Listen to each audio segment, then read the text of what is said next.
ನಮಸ್ಕಾರಗಳು. ಸ್ಮಿತಾಸ್ ಮ್ಯಾಜಿಕ್ ಹ್ಯಾಂಡ್ಸ್‌ಗೆ ನಿಮಗೆಲ್ಲರಿಗೂ ಸ್ವಾಗತ. ನೋಡಿ, ನಾನು ತುಂಬ ದಿವಸದಿಂದ ಅಂದ್ಕೊಳ್ತಾ ಇದ್ದೆ, ಜೇನುಗೂಡಿನ ಬಗ್ಗೆ ಮಾಹಿತಿಗಳನ್ನ ಕೊಡಬೇಕು ಅಂತ ಅಂದ್ಕೊಂಡು.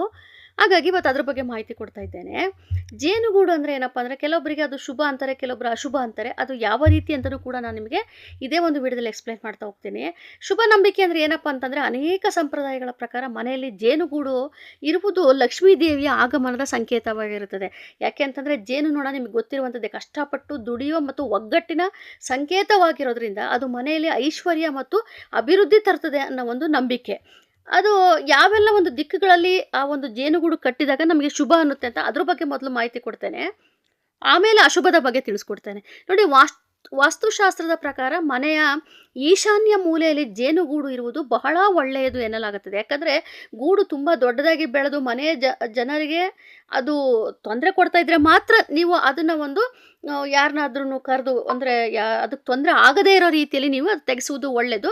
ಆದರೆ ದೂರದಲ್ಲಿ, ಮನೆಯ ಹೊರಭಾಗದಲ್ಲಿ ದೂರದಲ್ಲಿ ಒಂದು ಮರದಲ್ಲಿ ನಿಮಗೆ ಕಾಣೋ ರೀತಿಯಲ್ಲಿ, ಅಥವಾ ಮನೆಯ ಸುತ್ತಮುತ್ತ ನಿಮಗೆ ಒಟ್ಟಿನಲ್ಲಿ ತೊಂದರೆ ಕೊಡದೇ ಇರುವಂಥ ರೀತಿಯಲ್ಲಿ ಅದು ಈಶಾನ್ಯ ದಿಕ್ಕಿನಲ್ಲಿದ್ದರೆ ತುಂಬಾ ಒಳ್ಳೆಯದು. ಹಾಗೆ ಇನ್ನೊಂದೇನಪ್ಪ ಅಂತಂದರೆ, ನಿಮಗೆ ಗೊತ್ತಿರುವ ಹಾಗೆ ಜೇನುನೊಣ ಜೀವನ ನಮಗೆ ಶಿಸ್ತು ಮತ್ತು ಸಾಮೂಹಿಕ ಕೆಲಸದ ಮಹತ್ವವನ್ನು ಕಲಿಸುತ್ತದೆ. ಜೇನುಗೂಡಿನ ಶಿಸ್ತು ಮತ್ತು ಒಗ್ಗಟ್ಟು ನಾವು ನಮ್ಮ ಜೀವನದಲ್ಲಿ ಅಳವಡಿಸ್ಕೊಂಡಾಗ ನಮ್ಮ ಜೀವನದಲ್ಲಿ ಬದಲಾವಣೆಯನ್ನು ತರುತ್ತದೆ. ಹಾಗಾಗಿ ನಮಗೆ ಅದು ಒಳ್ಳೆಯದೇ ಅಂತ ನಾವು ಹೇಳ್ಕೋಬೇಕಾಗುತ್ತದೆ. ಇನ್ನೊಂದೇನಪ್ಪ ಅಂತಂದರೆ, ಜೇನುತುಪ್ಪ ಅಂದರೆ ನಿಮಗೆಲ್ಲರಿಗೂ ಸಹ ಗೊತ್ತಿರುವಂಥದ್ದು. ಒಂದು ಪಂಚಾಮೃತದಲ್ಲಿ ಉಪಯೋಗಿಸ್ಕೊಳ್ತೇವೆ. ಪಂಚಾಮೃತ ಅಂದರೆ ಏನಪ್ಪ ಅಂತಂದರೆ ಸಿಹಿ. ಅಂದರೆ ಪಂಚಾಮೃತ, ಜೇನುತುಪ್ಪದ ಮಹತ್ವ ಯಾವುದೇ ಒಂದು ದೇವತಾ ಕಾರ್ಯಗಳಲ್ಲಾಗಿರ್ಬೋದು. ಈಗ ನಾವು ಒಂದು ಅಭಿಷೇಕ ಮಾಡಬೇಕು ಅಂದರೆ ನಮಗೆ ಜೇನುತುಪ್ಪ ಇಲ್ಲದೇ ಅದು ಆಗೋದೇ ಇಲ್ಲ.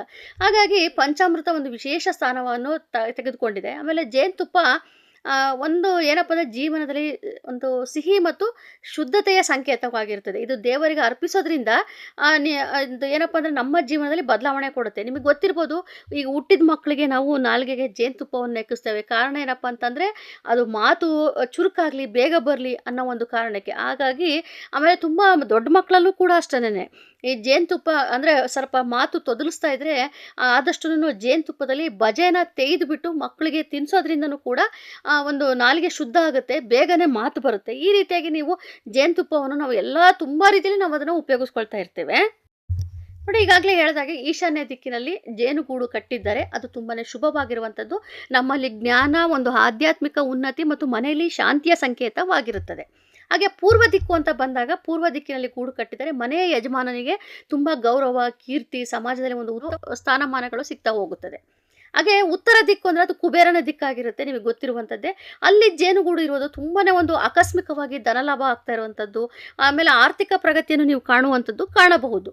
ಇನ್ನು ಪಶ್ಚಿಮ ದಿಕ್ಕಿನಲ್ಲಿ ಗೂಡು ಇರುವುದು ಅದು ಕೂಡ ಲಾಭದಾಯಕ ಅಂತಲೇ ಹೇಳ್ಬೋದು. ಅಂದರೆ ನೀವೇನೋ ಒಂದು ಕೆಲಸವನ್ನು ಕೈಗೊಂಡಿರ್ತೀರ, ಆ ಕೆಲಸಗಳಲ್ಲೂ ಕೂಡ ನಿಮಗೆ ಯಶಸ್ಸು ಸಿಗ್ತಾ ಹೋಗುತ್ತದೆ. ಆಮೇಲೆ ಆಗ್ನೇಯ ದಿಕ್ಕು ಅಂದರೆ ದಿಕ್ಕಿನ ಜೇನು ಕಟ್ಟಿದರೆ ಮನೆಗೆ ಒಂದು ಅತಿಥಿಗಳ ಆಗಮನವಾಗುವ ಸಾಧ್ಯತೆ ಇರುತ್ತೆ ಅಂತಲೂ ಹೇಳಲಾಗುತ್ತದೆ. ಅದು ಒಳ್ಳೆಯದು ಆಗಿರ್ಬೋದು, ಕೆಟ್ಟದ್ದು ಆಗಿರ್ಬೋದು. ಆಗ್ನೇಯ ದಿಕ್ಕು ಅದು ಮತ್ತು ಪಶ್ಚಿಮ ದಿಕ್ಕು ಎರಡೂ ಅಷ್ಟೇ, ಒಳ್ಳೆಯದು ಇದೆ, ಕೆಟ್ಟದ್ದು ಇದೆ.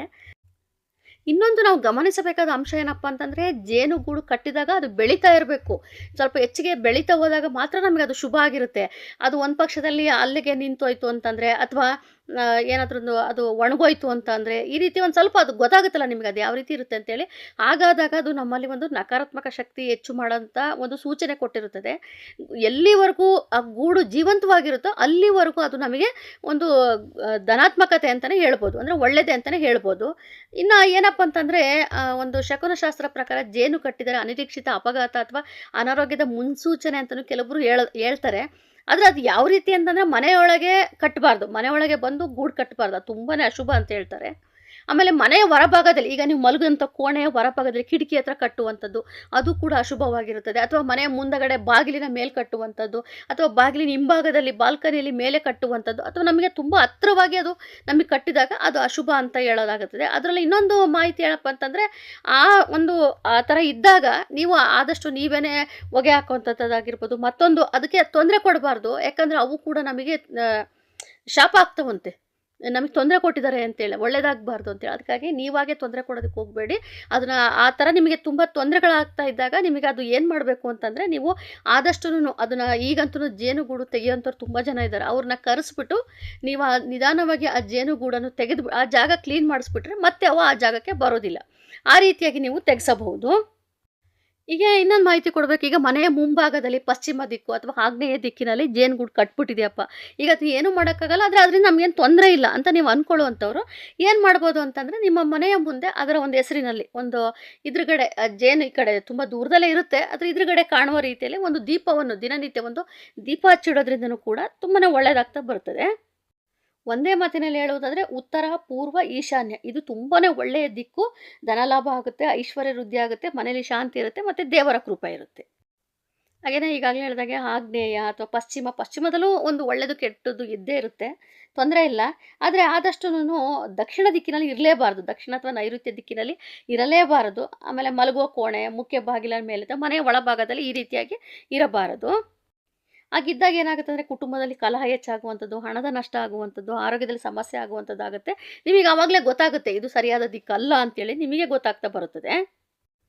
ಹಾಗಾಗಿ ಅದು ಹೋಗೋವರೆಗೂ ನೀವೇನು ಮಾಡ್ಬೋದು ಅಂತಂದರೆ, ಒಂದು ಈಶಾನ್ಯ ದಿಕ್ಕು ಮನೆಯ ಹೊರಭಾಗದಲ್ಲಿ, ಈಗ ಹೊಸ್ತಿಲಿಂದ ಆಚೆ ಒಂದು ಈಶಾನ್ಯ ದಿಕ್ಕಿನಲ್ಲಿ ಆದಷ್ಟು ಆ ಒಂದು ಜೇನುಗೂಡಿನ ಹೆಸರಿನಲ್ಲಿ ಒಂದು ಲಕ್ಷ್ಮೀ ಅಷ್ಟೋತ್ತರ ಹೇಳ್ಕೊಂಡು ನೀವು ಒಂದು ದೀಪಾರಾಧನೆ ಮಾಡೋದ್ರಿಂದ, ಅದರಲ್ಲೂ ಶುಕ್ರವಾರ ದಿನನಿತ್ಯ ಆಗದೆ ಹೋದ್ರೂ ಪರವಾಗಿಲ್ಲ, ಪ್ರತಿ ಶುಕ್ರವಾರ ಈಶಾನ್ಯ ಮೂಲೆಯಲ್ಲಿ ನೀವು ಒಂದು ದೀಪ ಹಚ್ಚಿಟ್ಬಿಟ್ಟು ಲಕ್ಷ್ಮೀ ಅಷ್ಟೋತ್ತರ ಹೇಳ್ಕೊಳ್ಳೋದ್ರಿಂದ ನಿಮಗದು ಪರಿಹಾರ ಆಗ್ತಾ ಬರುತ್ತದೆ. ಶುಕ್ರವಾರ ಲಕ್ಷ್ಮೀ ಅಷ್ಟೋತ್ತರ ಜೊತೆಯಲ್ಲಿ ಓಂ ಕುಬೇರಾಯ ನಮಃ ಅಂತೇಳಿ 11 ಬಾರಿ ಹೇಳ್ಕೊಂಡು ದೀಪಾರಾಧನೆ ಮಾಡಿ, ನಿಮಗೆ ಖಂಡಿತ ಅದರಿಂದ ಒಳ್ಳೆಯದಾಗ್ತಾ ಬರ್ತದೆ. ನೋಡಿದ್ರಲ್ಲ ಫ್ರೆಂಡ್ಸ್, ಈ ಜೇನುಗೂಡಿನ ಬಗ್ಗೆ ನಾನು ಸಾಕಷ್ಟು ಮಾಹಿತಿ ಕೊಟ್ಟಿದ್ದೇನೆ. ಇದರಲ್ಲಿ ನಿಮ್ಗೆ ಯಾವುದೇ ರೀತಿ ಗೊಂದಲ ಇರೋದಿಲ್ಲ, ಅಷ್ಟು ಸ್ಪಷ್ಟವಾಗಿ ಕೊಟ್ಟಿದ್ದೇನೆ. ಸೊ ಇವತ್ತಿನ ಒಂದು ವಿಡಿಯೋ ನಿಮ್ಗೆ ಇಷ್ಟವಾಗಿದ್ದಲ್ಲಿ ದಯವಿಟ್ಟು ಆದಷ್ಟು ಶೇರ್ ಮಾಡಿ, ಲೈಕ್ ಮಾಡಿ, ಕಮೆಂಟ್ ಮಾಡಿ, ಹಾಗೆಯೇ ಸಬ್ಸ್ಕ್ರೈಬ್ ಮಾಡ್ಕೊಳ್ಳಿ. Thank you.